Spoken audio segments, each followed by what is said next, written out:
কিভাবে তওবা করলে আল্লাহ তাআলা আমাদের তওবাকে কবুল করবেন।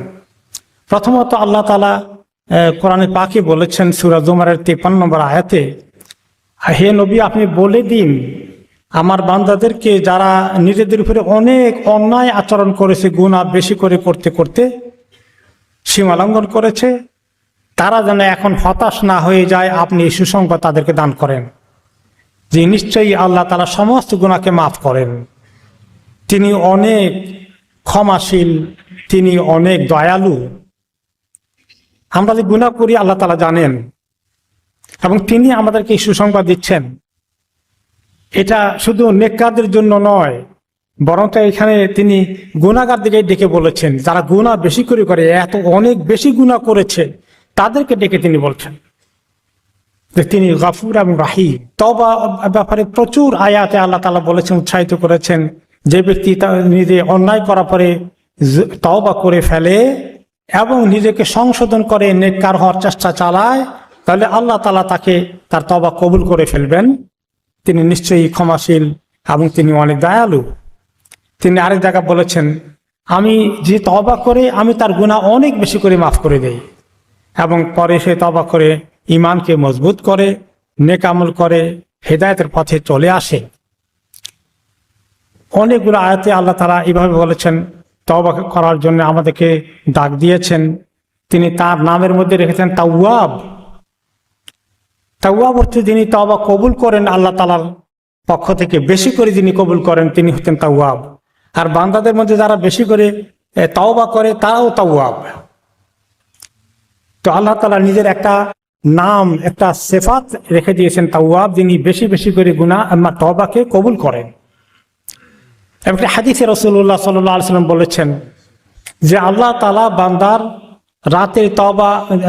রাতের বেলা হাত প্রসারিত করেন তার দিনের তওবাগুলোকে মাফ করে দেওয়ার জন্য, দিনের গুনাহগুলোকে মাফ করে দেওয়ার জন্য, এবং তিনি দিনের বেলা হাত প্রসারিত করেন যে ব্যক্তি রাতের বেলা অনেক গুনাহ করেছিল এখন তওবা করে।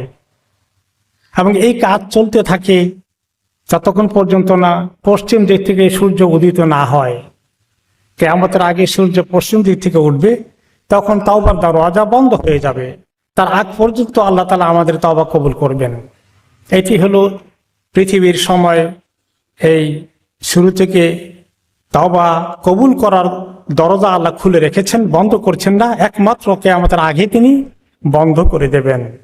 আর দ্বিতীয়ত, যতক্ষণ পর্যন্ত আমাদের জীবন আছে, মৃত্যুর সঙ্গে আমরা পাঞ্জা লড়ছি না, মৃত্যুর সাকারাত আমাদের সামনে আসেনি, তার আগ পর্যন্ত আল্লাহ তাআলা তওবা কবুল করবেন। কিন্তু যখন আমরা শেষ মুহূর্তে আল্লাহর কাছে চলে যাওয়ার জন্য টের পাচ্ছি যে এখনই আমার জান চলে যাবে, আমি মরে যাচ্ছি, তখন আমি অনেক তওবা করার চেষ্টা করব। শেষ নিঃশ্বাস যখন টানাটানি শুরু হয়ে যায়, শেষ দম টানাটানি যখন শুরু হয়ে যায়, ওই তওবা আল্লাহ কবুল করেন না। তখন কিন্তু সমস্ত মানুষ তওবা করতে অস্থির হয়ে যাবে। ফাসিক, কাফের, মুশরিক, বেদিন, সমস্ত ইহুদি নাসারা সবাই তওবা করবে তখন। তো এই তওবাটা ওই তওবা কবুল হবে না, যে কারণ মালাকুল মউত এসে গেছে, শেষ নিঃশ্বাস শুরু হয়ে গেছে, এই সময় তওবা দরজা বন্ধ হয়ে যায়। এখন আজকে এই সময় ওই সময়টা আসার আগ পর্যন্ত আল্লাহ তাআলা তওবার দরজা খুলে রেখেছেন। আমরা যত ইবাদত করি তার মাঝে ফাঁকে ফাঁকে তওবা করতে থাকবো। নবী করিম সাল্লাল্লাহু আলাইহি ওয়াসাল্লাম তওবা করার জন্য ইস্তেগফার করতেন, গুনাহ মাফ চাওয়া, ওইটাও ইস্তেগফার তওবা একই অর্থেই এসেছে। এবং তিনি কতবার মাফ চেয়েছেন, কতবার তওবা করেছেন আল্লাহ তাআলার কাছে দিনের মধ্যে? কোন হাদিসে 70 বার বলা হয়েছে, কোন হাদিসে 100 বারের কথা বলা হয়েছে। তাহলে আমরা যখন একা একা হাঁটছি, চলতে, উঠতে, বসতে, নামাজের আগে পরে, নামাজের ভিতরে, আমাদের এই তওবার অভ্যাসটা যেন গড়ে ওঠে এবং এই সুযোগ যেন আমরা না হারাই যে শেষ মুহূর্তে অস্থির হয়ে যাব, কিন্তু তখন আর তওবা কবুল হবে না। এখন তওবা অর্থ তো, তওবার তো 3টি অর্থ আছে, 3টি কাজ মিলে তওবা হয়। 1 নম্বরে হলো যে আমি যে গুনার ভিতরে লিপ্ত আছি, এই গুনাহটা আমি ছেড়ে দিয়ে তারপরে তওবা করতে হবে। গুনাহ করে আর বলি আহা কি করছি, আল্লাহ মাফ করে দেন, আর গুনার মধ্যে এখনো ডুবে আছি, তা হবে না, গুনাহটা ছেড়ে দিতে হবে। শুধু ছেড়ে দেওয়া নয়, এই গুনাহটা যদি কারো হক হয়তো আল্লাহর হক হয়ে গেলে তো আল্লাহর কাছে মাফ চেতে থাকবো, কিন্তু বান্দার হক নষ্ট করেছি, তার জায়গা জমি আত্মসাৎ করেছি, এখন আমি আল্লাহর কাছে অনেক তওবা করি, এই তওবা তো আল্লাহ কবুল করবেন না।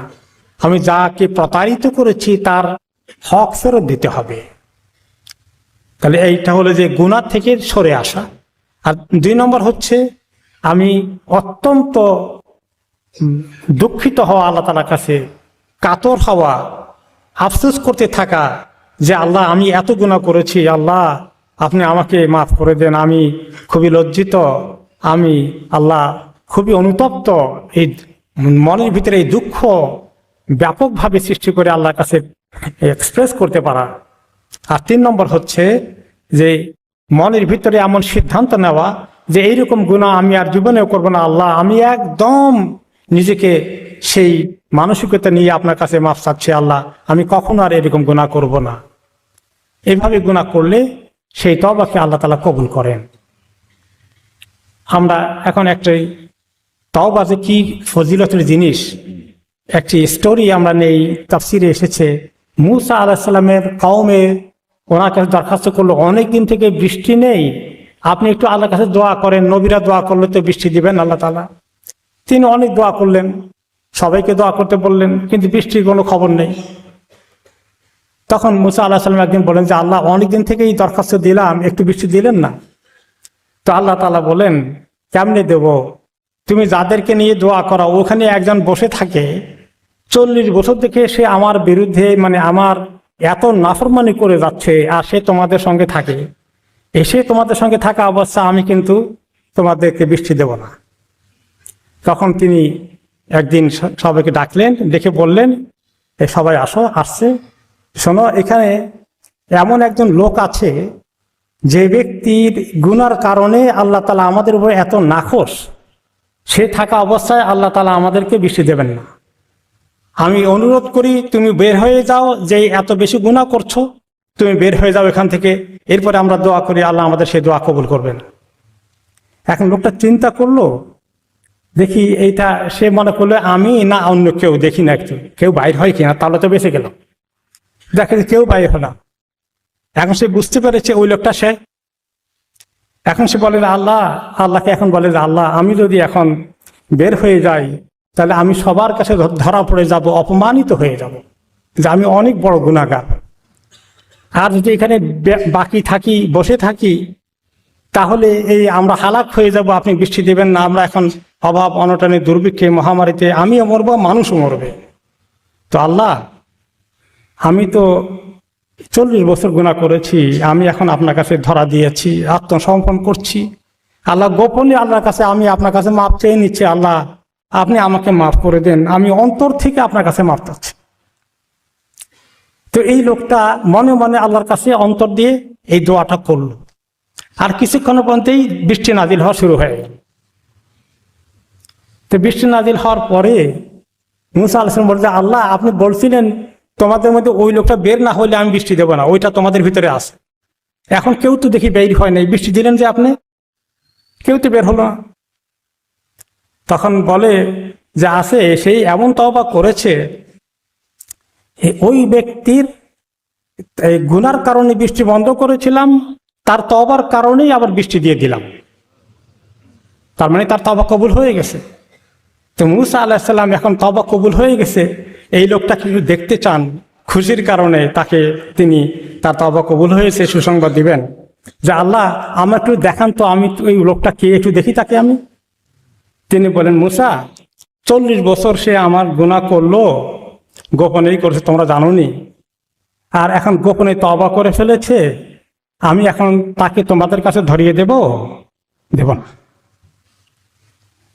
তো আল্লাহ তাআলা তওবা কবুল করলে কি অবস্থা হয়, কি শান হতে পারে। এই তওবাটা আমরা কি কি গুনাহ করি, খালি আস্তাগফিরুল্লাহ পড়লে তো হবে না, কোন কোন গুনাহ করেছি ছোটকালে, যুব বয়সে, তারপরে মধ্য বয়সে, বুড়ো বয়সে, সবগুলো বড় বড় গুনার কথা মনে করি আল্লাহর কাছে চোখের পানি ফেলি, আল্লাহ তাআলা আমাদের তওবাগুলোকে কবুল করে ফেলবেন।